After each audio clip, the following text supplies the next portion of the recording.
The dark reality of e sports in 2025। क्या आपको अपना ई स्पोर्ट्स करियर स्टार्ट करना चाहिए एंड एक ई स्पोर्ट्स करियर की एज कितनी होती है? अगर आपके भी माइंड में ऐसे थॉट्स हैं तो आज की ये वीडियो पूरी देखना एंड आई एम श्योर आपके सारे थॉट्स आज की इस वीडियो में क्लियर हो जाने वाले हैं। तो चलो शुरू करते हैं पैरोक्स भाई की ये वीडियो। 2025 में ई स्पोर्ट में एंटर करने का डिसीजन एक मुश्किल डिसीजन है, इतना मुश्किल कि किसी ने सोची ना होगी। इस वीडियो से तुम सभी लोग रिलेट करने वाले हो। आज थारा भाई चकुंदर तुम्हें ई स्पोर्ट की गहराइयों तक लेके जाएगा, जहां हम मिलेंगे ई स्पोर्ट की डार्क रियलिटी से एंड इसके एडवांटेजेस देखेंगे एंड सबसे ज्यादा कंफ्यूज करने वाला क्वेश्चन की ई स्पोर्ट प्लेयर की एज कितनी होती है एंड कंटेंट क्रिएटर बनना अच्छा डिसीजन है या फिर ई स्पोर्ट के लिए। अरे इस बंदे की मस्ती देखो यार, ये बंदा हमेशा किसी भी लैन इवेंट पे जाता है ना भाई, इसी तरीके से बकचोदिया करता रहता है। I know it this person, but चलो वीडियो चलते हैं एंड करना एंड देखेंगे कुछ ऐसे प्लेयर्स को जिन्होंने ई स्पोर्ट में जब तक रहे तब तक नाम कमाया, बट आज वो इस कम्युनिटी में दिखने के बाद तो काफी दूर की हो जाएगी, बल्कि उनका नाम भी सुनने को नहीं मिलता। एंड जानेंगे तुम जैसे ग्राइंड करने वाले लोगों की भी कहानी, तो मजा भरपूर आएगा एंड काफी चीजें सीखने को मिलेंगी आज की इस वीडियो में। अगर पॉपकॉर्न का जुगाड़ है तो आराम, बट यार मेरे पास तो पॉपकॉर्न नहीं है, फिर किस चीज का जुगाड़ करूं? चलो मैं अपने माइंड का जुगाड़ कर लेता हूँ। से लेके बैठ जाओ। तो बिना किसी देरी के आइए देखते हैं।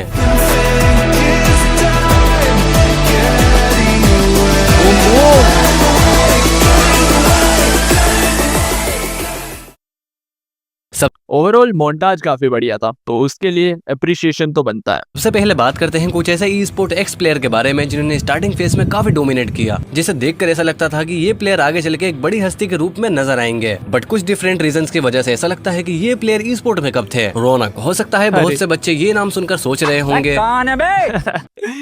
गाइस, रौनक को सिर्फ ओजी प्लेयर्स जानते हैं, जो 2018 एंड 19 एरा वाले प्लेयर्स हैं। आई थिंक वही अब रौनक को याद रखते होंगे, अदरवाइज नए प्लेयर्स को तो रौनक का कोई आइडिया ही नहीं हुआ कि सोल का वो ओजी लाइनअप एंड उसके अंदर रौनक का वो रोल। वैसे तो इसने अपनी जर्नी की स्टार्टिंग टीम सोल की उस धागर लाइनअप से ही की थी, जिसमें खुद मोर्टल, यूएस, वाइपर एंड रौनक थे। एंड ये लाइनअप जनता के बीच आज भी इतनी पॉपुलर लाइनअप इसलिए है बिकॉज इन्होंने अपने मोस्ट पॉपुलर टीम अगर मैं कहूँ तो उसमें कहीं ना कहीं ये स्क्वाड डेफिनेटली आएगी। First official tournament PUBG mobile India series 2019 में ही डोमिनेट किया, बट बात नॉर्मल होती अगर इतना ही होता तो। इन्होंने बैक टू बैक अपने second official tournament PUBG mobile club open में भी फर्स्ट पोजीशन सिक्योर की। देन इसके बाद से टीम सोल में सिविल कंट्रोवर्सी हो गई, जिसकी वजह से रौनक एंड यूएस ने टीम सोल को लीव कर दिया। उसके बाद से रौनक ने बाहर की हवा खाने की कोशिश भी की, बट बाहर की हवा उन्हें ज्यादा सूट नहीं कर पाई। देन आज 2019 से 2025 आ चुका है, जहाँ उन्होंने फाइनली एज अ सीसी ओजी को ज्वाइन किया। ओजी, रौनक ने ओजी ज्वाइन कर लिया? ये कब हुआ?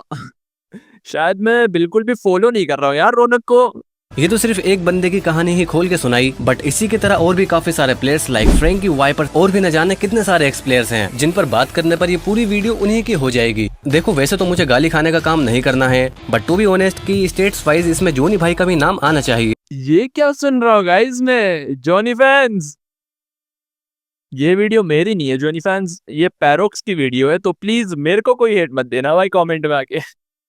पैरोक्स भाई के चैनल पे जाओ, उनको थोड़ा प्यार बरसाओ। बिकॉज रीजन इज जॉनी भाई का भी गेम प्ले अब उस लेवल का नहीं है, बट जॉनी भाई एज अ कंटेंट क्रिएटर मैं भी जॉनी भाई की काफी रिस्पेक्ट करता हूँ, बिकॉज इस बात में कोई भी शक नहीं है कि जॉनी भाई जितने अचीवमेंट आज तक किसी के पास भी नहीं है। वैसे इस पे हम काफी विस्तार से बात कर चुके हैं, वीडियो तुम्हें आई बटन। वैसे गाइस ये बात तो सही है कि जॉनी का परफॉर्मेंस काफी ज्यादा डाउन हो चुका है, बट जॉनी जितने अचीवमेंट्स भी किसी के पास नहीं है, तो बंदा बात तो बिल्कुल सही बोल रहा है। अब किसी को हेट फैलाना है तो वो बात एक अलग है, बट बंदे की बात एक्चुअली जेन्युइन है में या फिर लास्ट में मिल जाएगी, जाके देख सकते हो। अब टॉपिक पर वापस आते हैं लाइफ एज। अब अगर एक स्पोर्ट प्लेयर के लाइफ एज को डिस्क्राइब करने के लिए एक मीम का यूज करना हो तो ये मीम एकदम परफेक्ट बैठेगा। भाई ये तो शुरू होते ही खत्म हो गया यार। अब एक स्पोर्ट प्लेयर की इतनी कम एज होने का रीजन भी सिंपल है, न्यू अंडरडॉग्स का उभरना। बीजीएमआई सीन में तुम्हें बस एक डिवाइस प्लस टाइम की नीड होती है एंड गली का हर बच्चा तो इस गेम को जानता ही है। देन कोई भी यहाँ ग्राइंड कर सकता है, जिसकी वजह से कंपटीशन एक अलग ही लेवल पर चला जाता है। यहाँ हर साल न्यू प्लेयर्स। गाइज आप लोग भी नोटिस कर रहे होंगे कि day by day underdog teams काफी ऊपर आती जा रही हैं एंड यही एक बड़ा रीजन है ई स्पोर्ट्स करियर का काफी छोटा होना। क्योंकि अगर आप रिसेंट एग्जांपल देखो तो टीम आर्यन को कोई भी नहीं जानता था, बट अब टीम आर्यन अपने इंडिया को ग्लोबली रिप्रेजेंट कर रही है। तो डेफिनेटली बीजीएमआई के अंदर कंपटीशन बहुत ज्यादा है, इन ई स्पोर्ट्स बहुत कंपटीशन है और डे बाय डे अंडरडॉग्स की टोली आपको ऊपर आते हुए दिखाई देंगी। तो ई स्पोर्ट्स के अंदर करियर बनाना तो मुश्किल है ही, बट उसका जो टाइम पीरियड है वो भी काफी ज्यादा कम है।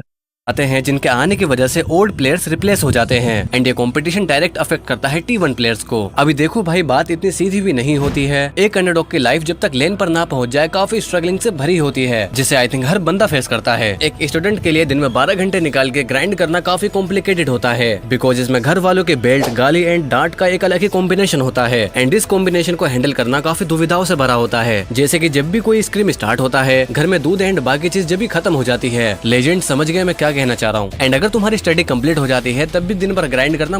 गाइज ये चीज मेरे को कमेंट में जरूर बताना कि जो भी लोग ग्राइंड करते हैं उनका आईडीपी आते ही ये घर पे सारी चीजें खत्म क्यों हो जाती है। किसी के घर पे गैस सिलेंडर खत्म हो जाता है, किसी के घर पे चावल खत्म हो जाता है, आई डोंट नो क्या क्या खत्म हो जाता है, बट मेरे साथ ऐसा हमेशा हुआ है।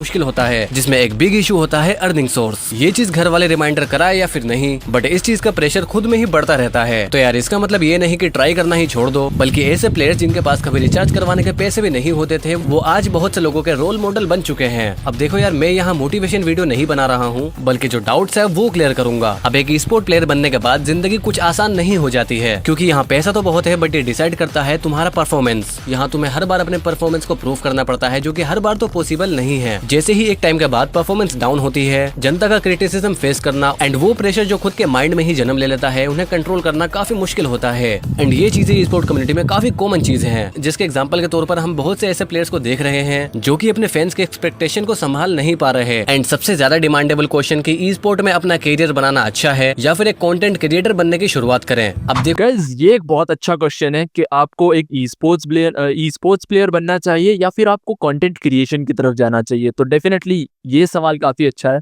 इसको जरा देखते हैं। ये दोनों का बेस होता है रोकड़ा एंड फैन बेस, जो कि दोनों से ही अर्न होता है। सबसे पहले देखना जरूरी है कि अर्निंग सोर्स क्या होता है। कॉम्पिटिटिव में तुम prize money, sponsor and salary से कमा सकते हो, जो कि डिसाइड करता है तुम्हारा परफॉर्मेंस। एंड एक content creator AdSense revenue, membership, brand deals, super chat and affiliate marketing से कमाता है। बट इन्हें कंपैरिजन करने पर पता चलता है कि एक ई स्पोर्ट प्लेयर ही ज्यादा कमाता है, बट इसमें उतना ही ज्यादा रिस्क।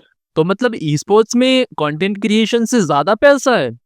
ऐसे तो भैया ई स्पोर्ट्स में लाइन लग जाएगी यार बंदों की। भी होता है, मतलब जैसे ही तुम्हारी परफॉर्मेंस डाउन हुई, ये सारी ही चीजें दाव पर लग जाती है। वहीं कंटेंट क्रिएटर रिस्क वाले डायमेंशन से बाहर होता है। इस बात में कोई भी शक नहीं है कि एक टाइम के बाद व्यूज भी डाउन होते हैं, बट तुम्हारा इतना काम होता रहेगा जिससे तुम्हारा फैन बेस और रोटी दोनों चलेगा। एंड इतना ही नहीं, एक सीसी अपने कंटेंट को मॉडिफाई करके डाउनफॉल जैसी चीज को स्किप भी कर सकता है, जिसका एग्जांपल स्नैक्स एंड जोकर को दे सकते हो। अगर बात करें सेल्फ राइट की, तो एक कंटेंट क्रिएटर के पास ज्यादा होते हैं, बिकॉज एक स्पोर्ट प्लेयर को दिन भर 10-12 घंटे प्रैक्टिस करना ही होता है, अदरवाइज परफॉर्मेंस मिसिंग का खतरा होता है। एंड कंटेंट क्रिएटर अपने हिसाब से अपने प्रोजेक्ट को डिले भी कर सकता है। वहीं अगर तुम भी अपने दोनों हाथों में लड्डू लेना चाहते हो, तो तुम ई स्पोर्ट प्लस कंटेंट क्रिएटर का कॉम्बिनेशन बना सकते हो। एंड आई थिंक गाइज इसी अप्रोच की तरफ मैक्सिमम प्लेयर्स जाते हैं कि वो कंटेंट क्रिएशन भी करते हैं एंड साथ ही साथ में अपनी ई स्पोर्ट्स जर्नी को भी कंटिन्यू करते हैं। आई थिंक ये दोनों चीजें साथ में लेकर चलना बहुत इंपॉर्टेंट है और मैक्सिमम प्लेयर्स आई थिंक इसी चीज को फॉलो भी करते हैं। जिससे अगर तुम ई स्पोर्ट में अपने डाउनफॉल को कंसीडर कर लो, तो कंटेंट क्रिएशन बैकअप प्लान के रूप में काम करेगी। एंड इतना ही नहीं, तुम जो प्रैक्टिस करते हो, लाइक स्क्रिम्स खेलते हो, उसका स्मार्ट कंटेंट बनाकर भी इस कॉम्बिनेशन का यूज कर सकते हो, जिससे हो सकता है तुम्हें एक शॉर्टकट मिल जाए कॉम्पिटिटिव में जंप करने का। अगर इस पूरी वीडियो को समराइज करूं, तो इस बात में कोई भी शक नहीं है कि अभी ई स्पोर्ट में लाइफ एज काफी कम होती है, बट हाँ, हमेशा ये चीज नहीं रहेगी। मतलब आने वाले टाइम में एक ई स्पोर्ट प्लेयर लंबे टाइम तक खुद को प्रूफ करने का चांस पा सकता है, जिस पर डिटेल में फिर कभी बात करेंगे। एंड कोई भी चीज आसान नहीं होती, स्पेशली ये चीज जिसको पेरेंट्स के द्वारा काफी हल्के में लिया जाता है, जिससे स्ट्रगल काफी एक्स तक बढ़ जाता है। एंड इस जगह पर कंपटीशन काफी हाई होने की वजह से यहाँ खुद के रिप्लेसमेंट का भी डर लगा ही होता है, जिसके लिए हम बैकअप में कंटेंट क्रिएशन को रख सकते हैं। तो गाइज ओवरऑल इस वीडियो का तात्पर्य यही है, ओवरऑल कंक्लूजन यही है कि अगर आप इन ई स्पोर्ट्स आना चाहते हो एंड 2025 के अंदर अपनी ई स्पोर्ट्स जर्नी को स्टार्ट करना चाहते हो, तो ये एक बहुत बड़ा मूव होने वाला है एंड साथ ही साथ में एक बहुत बड़ा risky move मैं इसको कहना चाहूंगा। So that's it guys, this is the video. I hope you loved the video and if you loved, so please hit that like button and also subscribe my channel.